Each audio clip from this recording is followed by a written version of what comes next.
Now it's time for Inspirational Women, and my guest, Julie Potiker, author of the new book, Snap, From Chaos to Calm.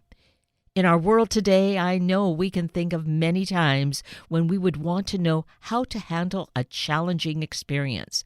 So let's prepare to learn some techniques. Julie Potiker, good morning, and I thank you so greatly for being with us today. My pleasure.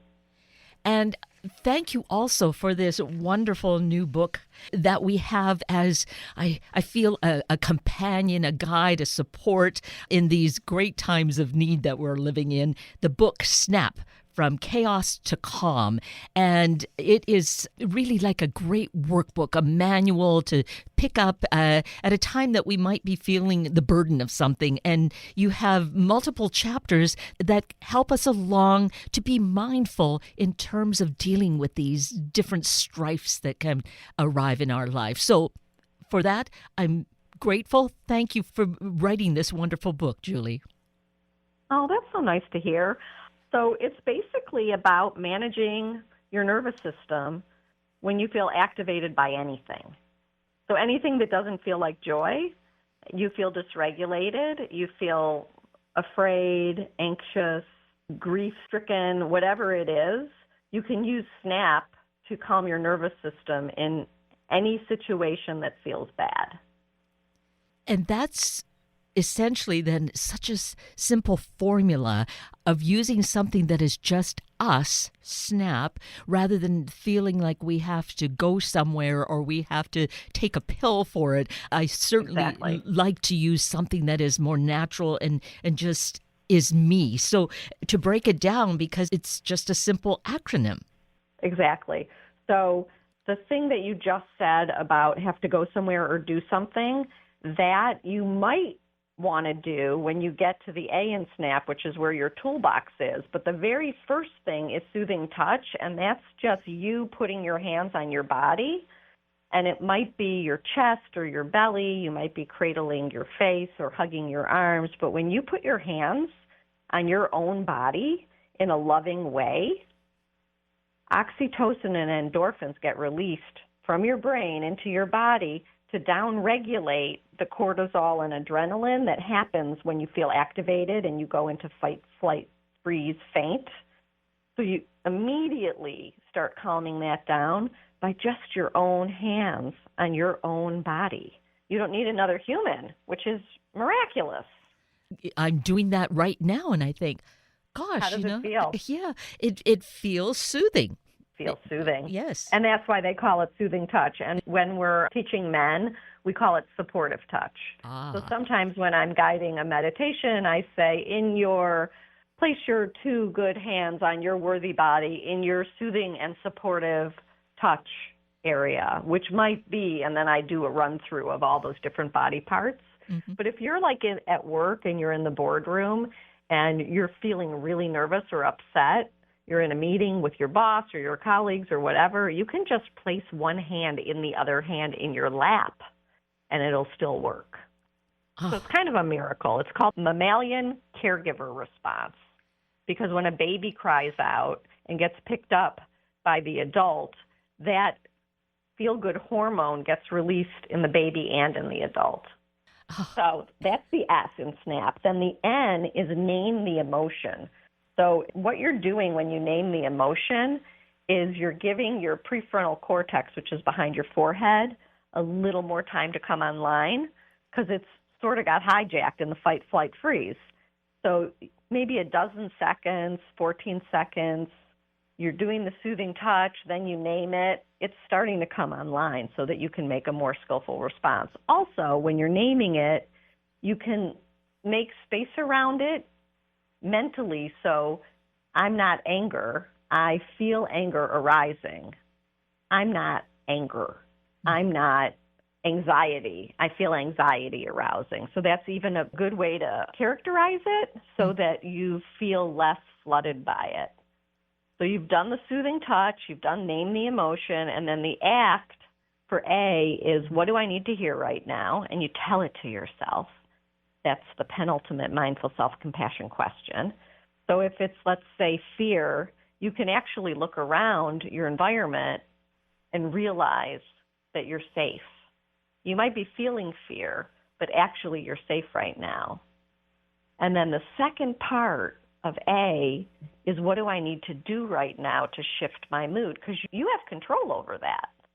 So that's your toolbox. And that's the most fun part of SNAP for me, because it's so unique to you. You'll write a joy list of all the things that bring you joy. It could be listening to Carole King, Pandora Radio. It could be taking a bath or calling a friend or writing or reading poetry or binging your favorite TV show or walking outside in nature. There could be 25, 30 things that when you're just free associating that bring you joy, and you'll pick what you can do in that moment. If you're driving your car, you cannot take a bath. You might be able to do some breathing exercises. So you'll have this robust toolbox that you build, that you practice with, so that you find what would work in that moment. Yes. That's the A. And then the P is praise. And you can pat yourself on the back for managing your nervous system. You can thank your teachers. You can thank the universe. You can thank your deity of choice.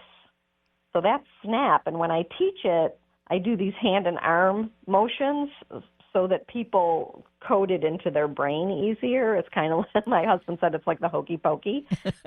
I wish I could show you, but we're on the radio, so I can't. But it's like a great dance move, and I have people turn to the right and turn to the left and stand up and sit down and go backwards so that they can then, when they leave a workshop, teach it to everybody in their life. And in the book, we have this described so that it's right there, very graphic. We know we can interpret it. Yeah, it's described over and over again. It's a little monotonous, but I didn't know how else to do it, so that's how it is. And it is good. Thank you. Right. Well, part of it is repetition is the way that we learn, and it becomes just a part of us. So exactly, that's the need for it. This is where it works again, and here it is again. I don't do the arm motions anymore, except for soothing touch. I will always do soothing touch because I want the endorphins and the oxytocin to start flowing, because that physiologically starts calming my body down. Mm-hmm. And I love this concept of it, having this toolbox. And you had mentioned how in the boardroom you could do that. You can put your hands on top of each other. So with the toolbox, if you had something like talking to yourself or thinking of a song, I think you could perhaps momentarily do that without disconnecting completely from whatever is going on in this meeting. Yeah, like if you were in a meeting with somebody and you were feeling activated and you did your hands in your lap and then you named the emotion in your head and then you told yourself what you need to hear. If it would be rude to get up, there's compassionate breathing exercises that you can do where you're breathing in love for yourself because it feels so difficult. At the same time, you're still listening to whomever is speaking, and you can even breathe out care and concern for them, especially if they're being horrible. If it seems like they're being horrible, you can be curious about what happened to this person to make them act this poorly, right? Yes. I mean, that's my go-to all the time. When I see somebody having really bad behavior, I think, wow, they're really suffering. And ideally, that's where we get to. I think that's where we begin to have the healing go on, or that mindfulness happen in our lives, if we can understand, like, a person acts that way because of whatever's going on. They're in pain in some way, you know, they're suffering in some way. I don't think that people, I've had this conversation with my husband for like 30 years. Because he's more cynical than I am. I think when people are behaving badly, it's because they're too uncomfortable. And that's how it just blips out, because they don't have the tools to manage themselves. Yes. And then I feel bad for them that they don't have the tools. Yes, I totally agree with that. And I'm just thinking of a current situation and realizing, oh my goodness, yes. Even when we practice this, we can still, we still need more time for practice and more awareness to be able to share that compassion and absolutely. Right, and hope to bring some some of the mindfulness, some of the this peace, and being able to be welcoming or embracing of each other rather than at odds with each other. Exactly. I've been teaching mindful self-compassion or derivatives of it for 10 years, actually 11 years. And I always tell people you need to practice when you don't need it, so you'll have it when you do. It's a daily practice, being kind to yourself, treating yourself like a dear friend. It makes you a better person to everybody else. Yes. And you're saying that you have been teaching this for this amount of time, Julie. Mm-hmm. You've come to it because of your own experience. And I feel that just adds so much more authenticity to this training, to this teaching, because it's not theory. You came to it from a need, and it worked for you, and you're teaching it. Don't you think that that's true, though, that most people come to these things when they're suffering and they need to heal and help themselves? I mean, most people I know that are in the mental health field had a mental health issue that led them to fix themselves or try to fix themselves. I shouldn't say fix. That's not right, because they weren't damaged. But I personally was a train wreck. I'm going to admit that. And mindful self-compassion, when I took it in 2010, it was created in 2010. So I had taken MBSR, which was super helpful, which is a really old, fantastic curriculum, mindfulness-based stress reduction, started in 1979 by John Kabat-Zinn. So mindful self-compassion was kind of built on that platform, and it was created by Kristen Neff, who's a self-compassion researcher, and Chris Germer, who's a psychotherapist. They wrote the curriculum together. They both have books out. They're phenomenal teachers, and they created this, we call it MSC for Mindful Self-Compassion, this 8-week class. I took it. It was amazing. And 3 years later, it was 2014 when they did the first teacher training, and I went.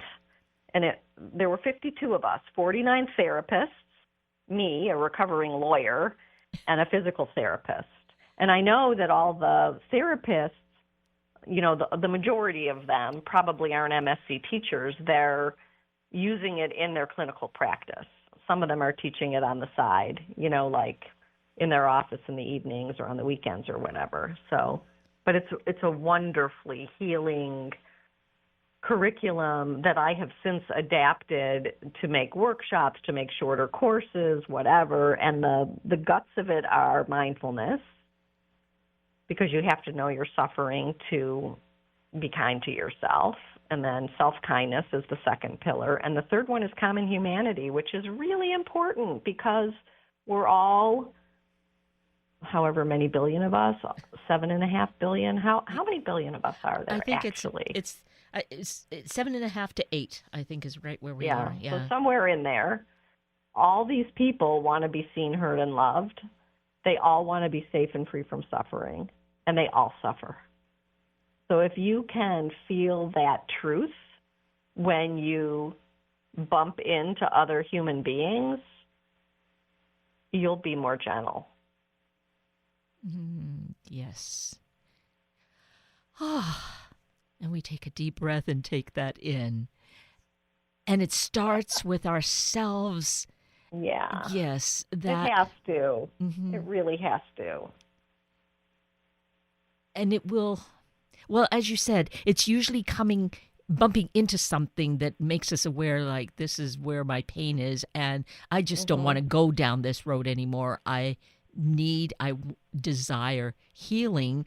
And really, if each of us, regardless of where we are, because there's just this big spectrum of it, if we all really embraced this and worked on it, wouldn't we really be getting to this place of a common humanity?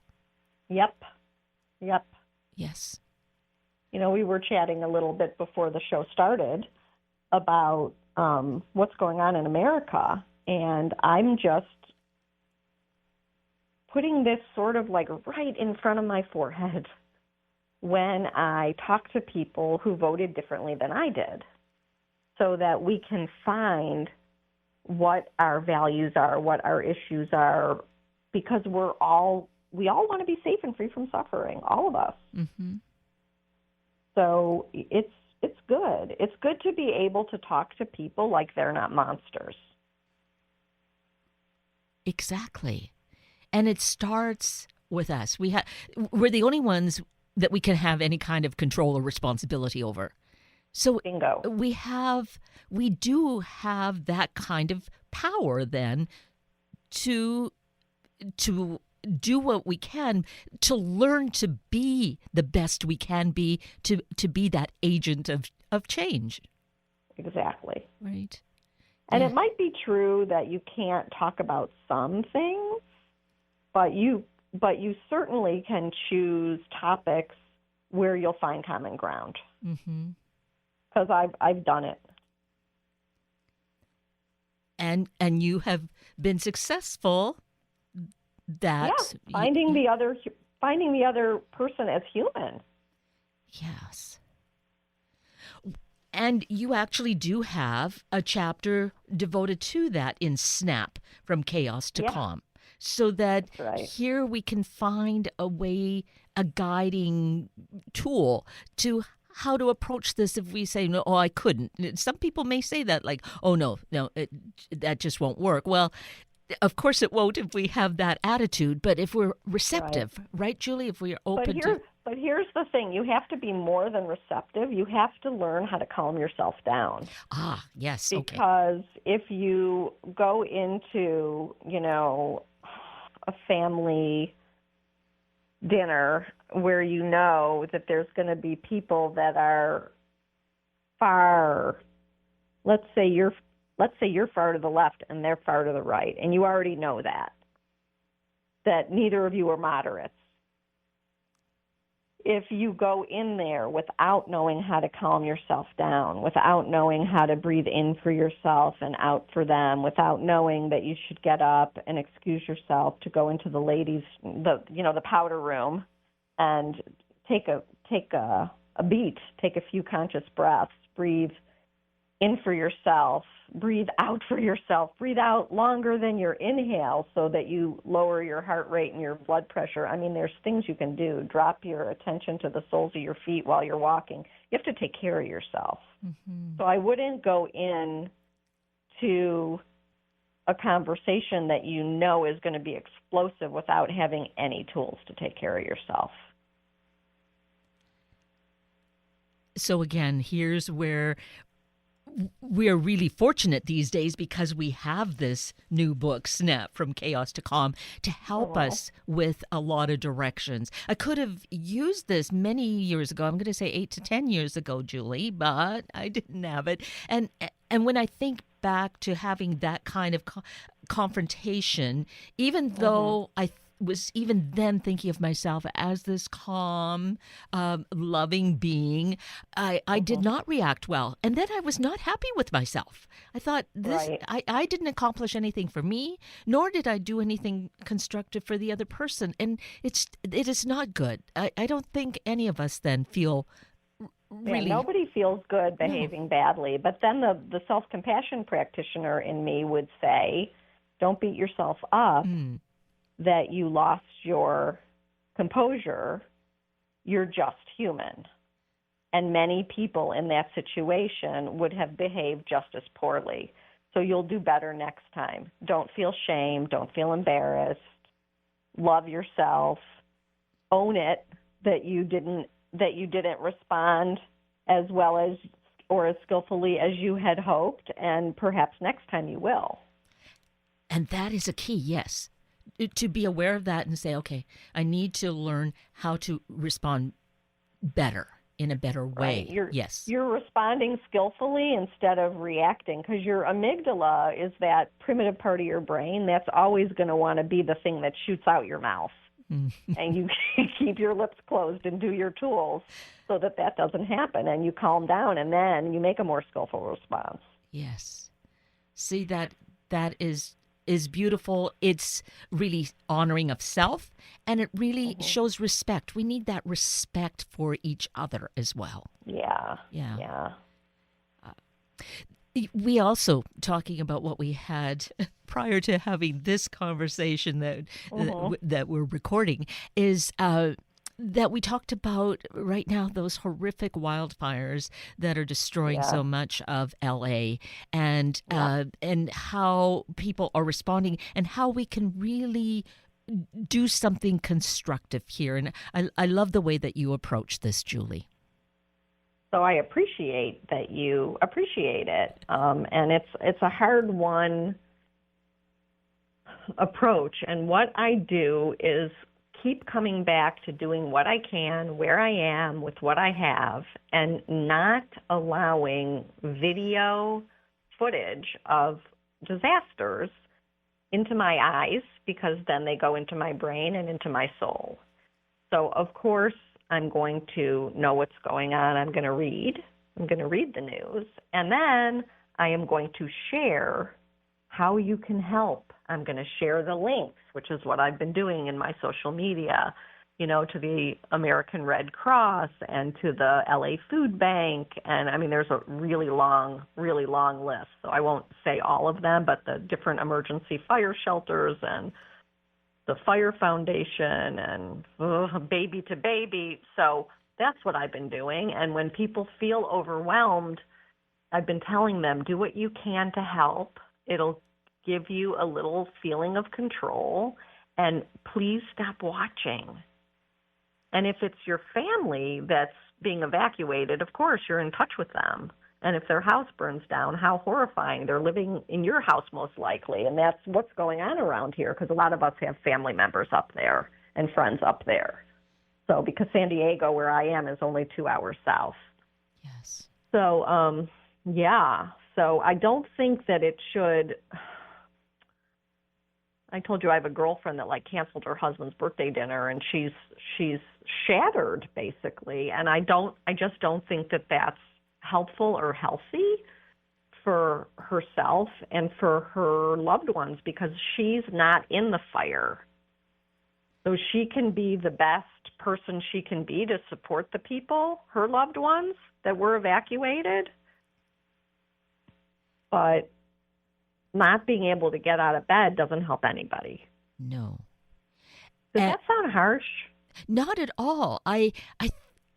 There may be people who do think so, but I believe, as you said, we need to find the joy. That doesn't mean we just totally disregard it. No, we find ways. As you said, there are ways to support by either taking in friends and family, or donating to, when we're here 1,000 or so miles away, we can donate to organizations that help.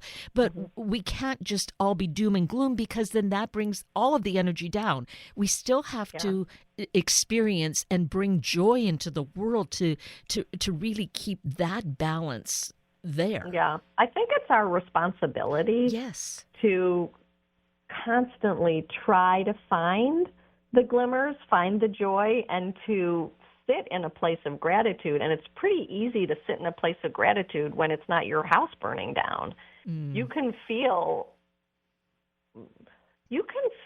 so sad for those people, and I don't imagine anybody wouldn't be sad. But for it to take you to a place of depression or where you can't manage, I don't know. I think get outside, listen to me. I think you need to hit your toolbox. I think you need to hit what brings you joy until you can shift your mood, and then be grateful that you did. And that's SNAP. Yes, exactly. I know that for myself, when I first heard it, it hit me like, what would happen if that were me? Am I ready to deal with something? I know I've heard people say, have some kind of a safe box where you have go bag. A go bag and all your important documents, have them somewhere safe. Do something constructive. And I think that builds an energy in our universe of doing something constructive. No, we're not going to. Right? We don't stop the fire, but in a way, metaphorically, we do. Or well, you're taking control, so you're you're using your energy, you're assuming control in the chaos. Yes. And that feels good because you're making a choice. Instead of pulling the covers up over your head, you're finding your passports. You're finding your homeowner's insurance documents. Even if you don't put them in a go bag, you're doing a mental checklist. Where are those things? Which is what we did because, San Diego, where I live, does unfortunately get its big share of fires. It's just not happening right now, thank God. But it certainly could. We used to live south of where we live now, still San Diego County, but we lived in a different town. And whenever there would be wildfires, people from where I'm living right now, from where I'm sitting right now, would end up coming and staying at our house. And now I'm more up in the fire zone, so. You will be seeking other friends who are in another zone.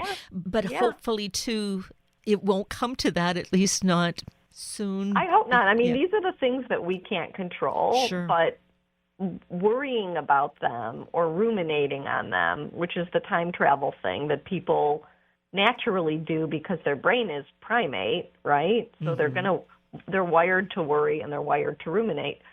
None of that's helpful. So right here, right now, I'm completely safe. There's no fire, and I'm talking to Kate Daniels, and we're having a lovely conversation. So that's the mindfulness piece.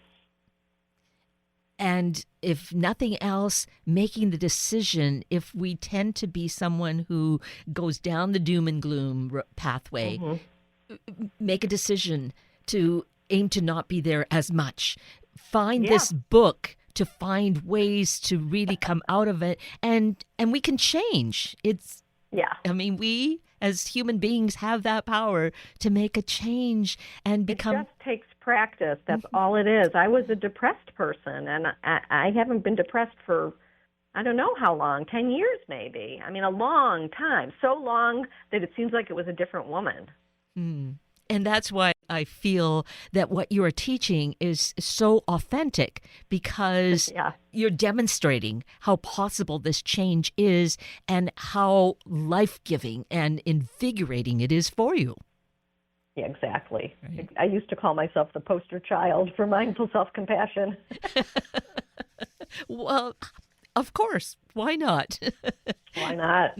Well, this has been a wonderful, I feel, uplifting conversation, encouraging and hopeful, all those really important things for our lives. The book, of course, is readily available through all of our favorite book sources, correct? Yep. Yeah, if they don't have it, they can order it.